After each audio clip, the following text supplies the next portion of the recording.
Welcome to Salcedo Paranormal. It is Friday, February 4th, 2022. And today I'll be talking about more haunted cemeteries and graveyards.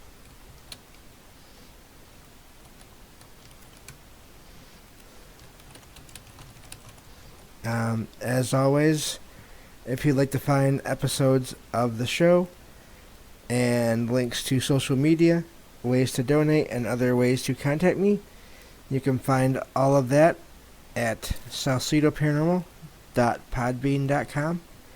That's SALSIDO. And always looking to hear from you all, whether you have comments or questions or topic suggestions for the show, or you have stories or experiences that, whether they're your own experiences or others you trust. Always happy to hear from you all, whether it's in a written format that I can then read on the show, or if you want to join me on the show in Discord, which is where I usually do the recordings. Let me know as well, and we can set up a time and a date for that. So, always happy to hear from people that listen. Thank you all for listening, whether it's through the live stream or the podcast feed or the YouTube videos. So, I'll get to these last two articles here that I have. I already linked one in the chat. And we'll see how much of this we get through. But let me just get out of the... Okay. So last time we talked about this, it was about just different places around the world. This article talks more about the U.S., but it's still interesting, and I'm sure that names will be a little bit easier to say in some cases. So, but it's just really interesting how some places have every place you look into, they kind of have different leave different impressions. Some places, some of these cemeteries and graveyards seem peaceful, others not so much, others just feel normal, like you're anywhere else. It really just seems to depend on the situation, I guess, and maybe even the people that are there. So, but so let's start this article here. So this first one they mention is Westminster Hall and Burying Ground in Baltimore, Maryland. And so it says this place is at a church in this city. And apparently there's a legend there, or a story there, of a screaming skull, which sounds quite something like a horror movie. So,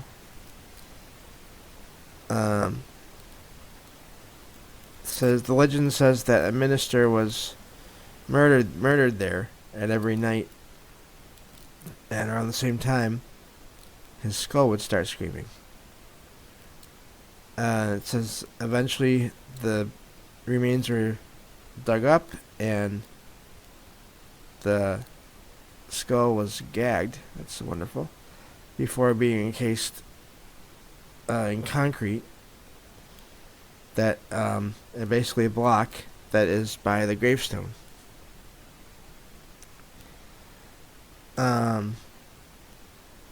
So, also it mentions here it's still possible to hear that sound.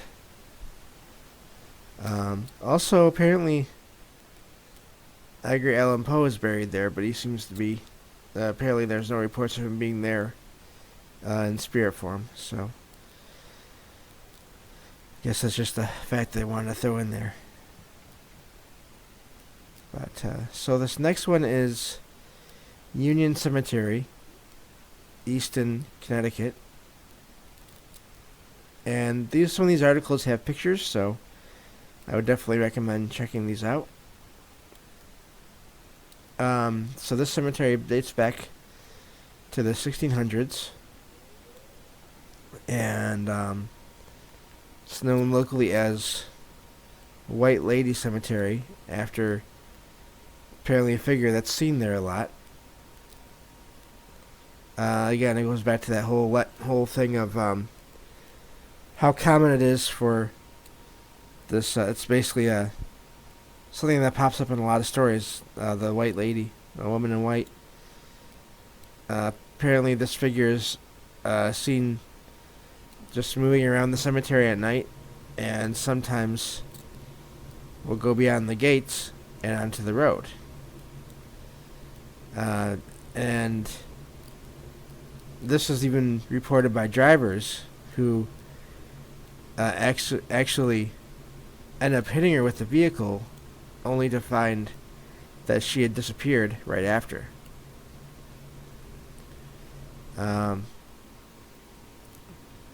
But also there's been reports of someone or something that appears in the cemetery just as glowing red eyes. So,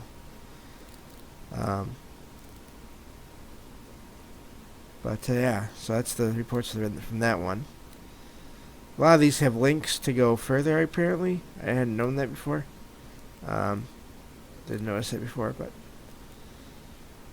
let me see here. So this next one, let me see here. Where's the title? Okay, there it is. Okay, let's check on this real quick. Alright, so the next one they mentioned here in this article is, and I'm not sure I'm going to say this right, but Bonaventure Cemetery in Savannah, Georgia.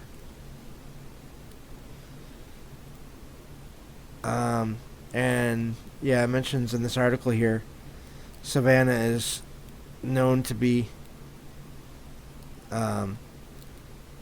said to be really haunted. And basically that's just a well-known thing in the area.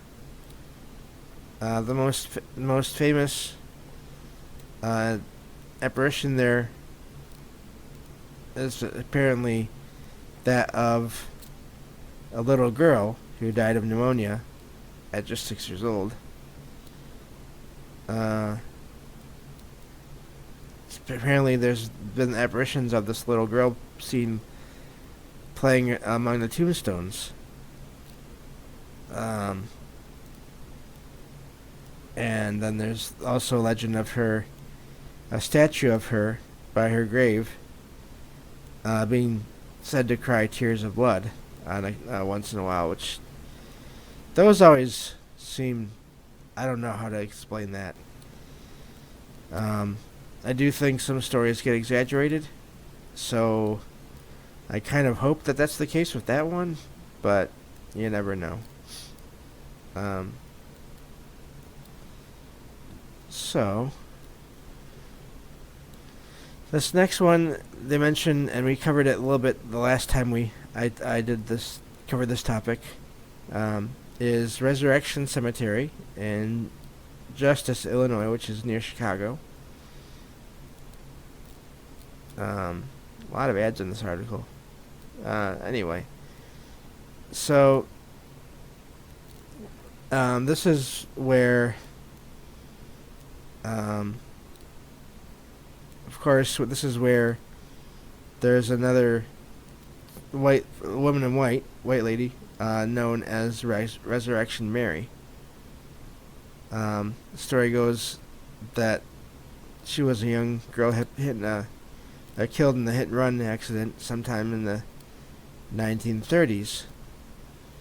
People say that she can be seen walking that same road where she was killed, and that sometimes she gets a ride back to the cemetery with young young male drivers, that are surprised when she vanishes from their car as they near the cemetery gates. There's that whole... that's probably one of the most well-known vanishing hitchhiker stories. That's the case where you pick up someone. A lot of times in most of these stories, it is a younger woman, and they ask to go to a certain place. A lot of times, it seems to be cemeteries, but not always. And then before you actually get there, they will just disappear in the car, even though in some cases, they're even strapped in with a seatbelt. So, that's very odd. But, that's the case there when you have something like that vanish from your vehicle while it's moving. Pretty hard to just explain that away. This next one they mention is the Howard Street Cemetery in Salem, Massachusetts. And I think we covered this again, or the last time. Mentions, of course, the Salem witch trials, and one of the people that was accused was Giles Corey, and he was basically tortured, which led to his death. And he's seen in this cemetery in the area. So yeah, mentions that one again. I think we covered that last time. Another one they mentioned here that I think we covered a little bit last time, but we'll see what they say here. Sometimes these articles mention the same place, but they'll mention different stories. So, that's interesting. This one is Hollywood Forever Cemetery in L.A., California. It's on the National Register of Historic Places. And apparently it's where a fair number of celebrities from the early part of the 20th century are buried. And some of the apparitions reported being seen there are, like I said, basically movie stars from that time. Rudolph Valentino, and then of course there's this story or legend, at least as far as I can tell, of every year there would be this woman in a black clothing that would visit Valentino's grave on the anniversary of his death. And eventually she passed, and now her spirit is seen repeating that action, going there to do that every year. So that's interesting. Mentioned some other names here. I want a couple other names, but basically spirits of Hollywood. Sounds like, so that's really interesting. Let's see here. So, okay. I'll keep on going here. I might get through both of these articles today. Okay, so this next one is a Silver Cliff Cemetery in Silver Cliff, Colorado. This is one I had not heard of, which is always nice in a way.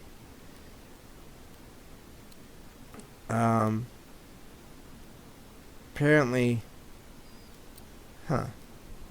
okay, so apparently this is a place known for lights, just mysterious lights, ghost lights. They look almost like blue lantern lights or bright white spheres. And they appear over the gates at night and float through the burial ground. It says they even kind of touch on the tombstones, almost like they're bouncing off of them, which is odd. Um, so and says there's never been a actual scientific cause figured out for the lights. Um, and the place is still in use today, and owned and operated by the town. Of course, I don't know when this. I forgot to look and see when this article came out.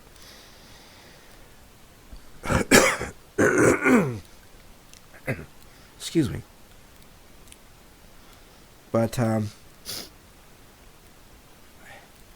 let's see here.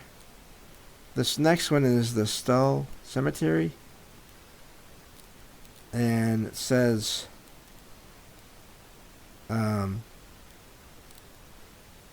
it's in Kansas.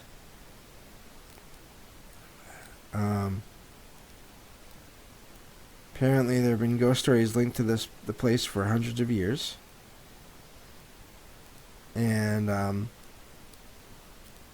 apparently there's an abandoned church that stands next to the graveyard, which also apparently seems to be haunted.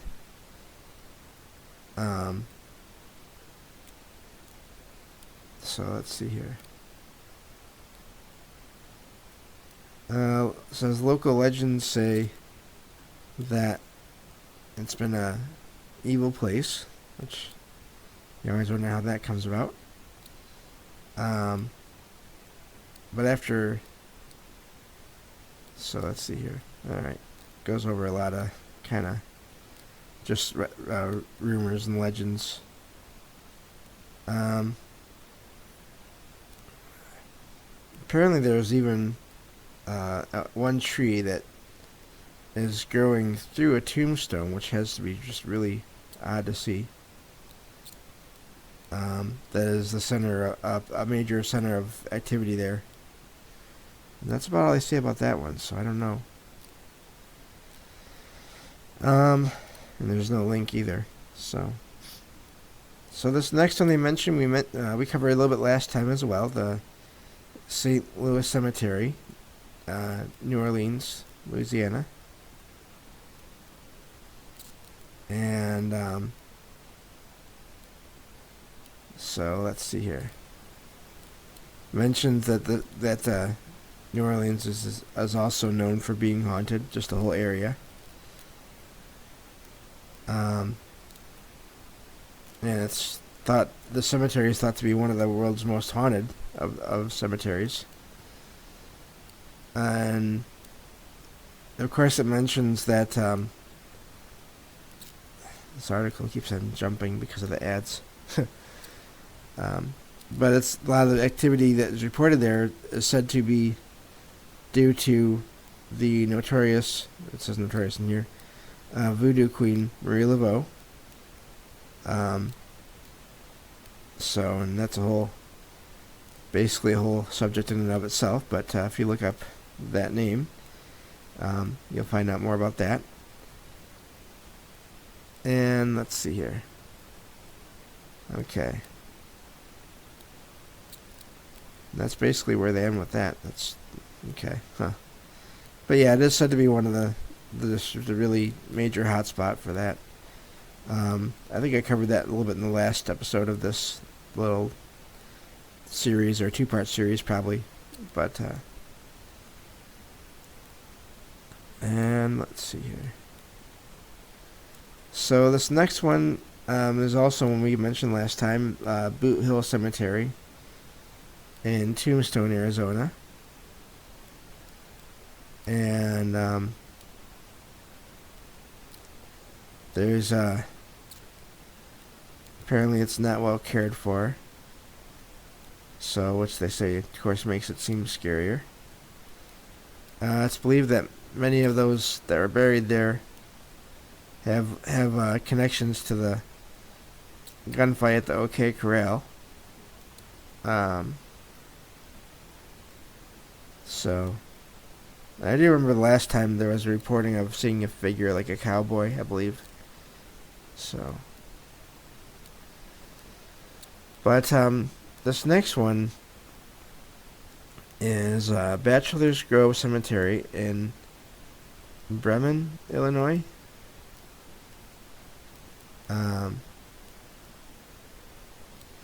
And this is interesting. I thought that the Resurrection Mary was associated with this one, not the other one, but maybe not.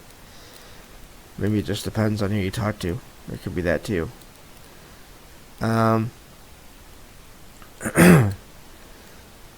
So this one says it was once used as a dumping ground for 1930s gangsters. Basically, dumping as in remains or bodies.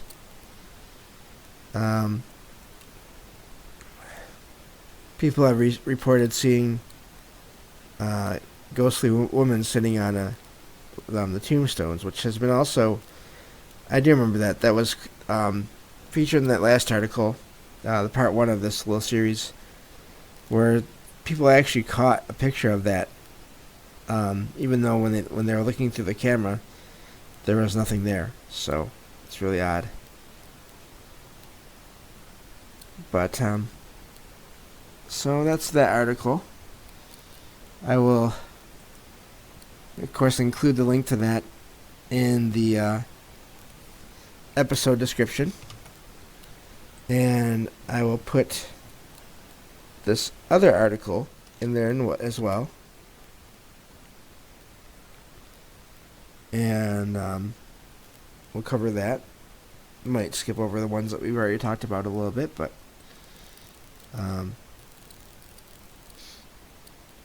so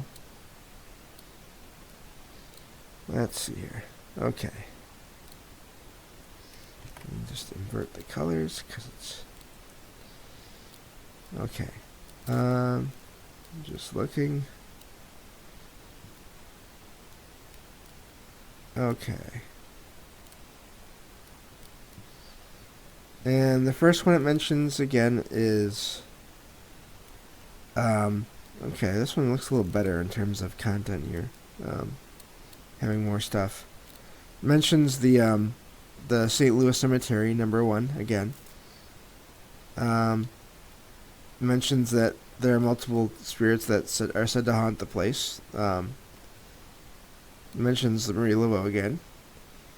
It's also the oldest cemetery in New Orleans. But everything is above ground because, and I remember this too, that the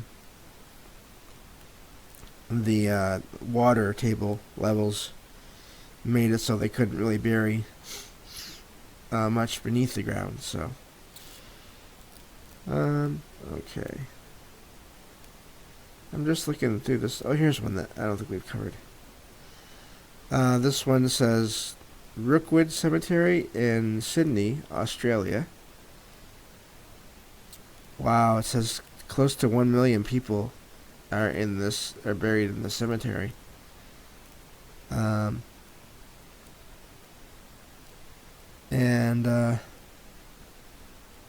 see here. Okay. Oh, interesting. It says that there's the center of activity in this place is the grave of people that I hadn't heard of before, the Davenport Brothers, famous spiritualists that are said to draw ghosts to the area, which is really interesting. I wonder if there is something to that. People that were in life into the subject are interested in spirits and ghosts. If they can draw, or their energy can draw spirits to them after they've passed, even if they're, makes you wonder, are they still there then? Are their spirits coming because the spirits of these brothers are still there? That's an interesting idea. So, let's see here. Okay. Yeah, this article is mentioning a lot of the same things. It does mention the catacombs in Paris, which um, I've mentioned before. And it says that the bones of over 6 million people were interred in the empty limestone quarries, which is interesting. There's this idea that limestone and other minerals can give off energy or take in energy or both that can lead to paranormal activity. And does seem like the place gives off some strange vibes to people, and it's one of those places I'd like to visit someday with a guide. Let's see, the next one they mention here that we haven't covered yet is El Campos Santo Cemetery. Probably said that wrong. This is in San Diego, California. It was established apparently in 1849. So that's over 150 years ago. Some of the... Okay. It's apparently known for being haunted. Doesn't say how much or why. Next one, a lot of these, it's really interesting. So many of these places are apparently in Illinois. Greenwood Cemetery. And it's the site of numerous ghost stories and legends. The Civil War section is the most famous, said to be haunted by the spirits of Confederate prisoners. So, let's see here. Another state that you always hear about a lot of paranormal things is Ohio, and this one says Camp Chase Confederate Cemetery, again referring to the Civil War, apparently. It says, interesting, it says that fresh flowers often appear mysteriously with no apparent cause at one particular grave. And so let me see here. Apparently these are said to be left by a figure known as the Lady in Grey. It was apparently a widow of one of the soldiers, and she also is seen in there apparently even after she passed. She still visits the cemetery. Lady in Grey, it's interesting how that's similar to Lady in White, Lady in Black. There's different colors. So, let me see here. Looks like that's about it for these two articles. So yeah, just a brief overview, I guess, to finish off this look at this topic, at least for now. Yeah, it's weird how so many of these stories pop up. It's interesting how these places are said to be haunted, but in some cases there's not any details about the actual haunting, so it makes you wonder what is going on with that. So yeah, very interesting stuff there. I guess I'd have to do a lot more research to really find a whole lot of different places, but I think that's a good little sample of that topic for now. And we'll cover something else next Friday, as we always do. So, just a couple of reminders. Tomorrow night, I'll be having the live stream for the 100th episode of the podcast in my Discord server. And I'll be giving people the chance to come on to the show to talk about the paranormal, whether it's their own experiences or just you want to talk about different aspects of it. and of course this is more for people that are listening to this before the 8 o'clock Eastern p.m. 8 p.m. Eastern on the 5th of February. So, but of course, if you find this after, then I'm sure you'll be able to find the recording of that as well. So, looking forward to hearing from you all there. So I'll be doing that Saturday. And with more events to come in the next week. I've got a guest appearance I'll be doing on Troubled Minds Radio on Monday. And of course that'll be after my show. I'll do my usual show, and then I'll be going on there. And then next Wednesday, I will be having the friend of the show, Derek, the Night Stalker, on to talk about, in a way it's another review of fiction and its connections to the paranormal. So, but this time it'll be a little bit different. It'll be about comic books. So that should be fun as well. So, as always, thank you all for listening. And whether it's to the podcast or the live stream or the YouTube. And I will talk to you all tomorrow night on the next and 100th episode of Salcedo Paranormal. Thank you all. Have a good night.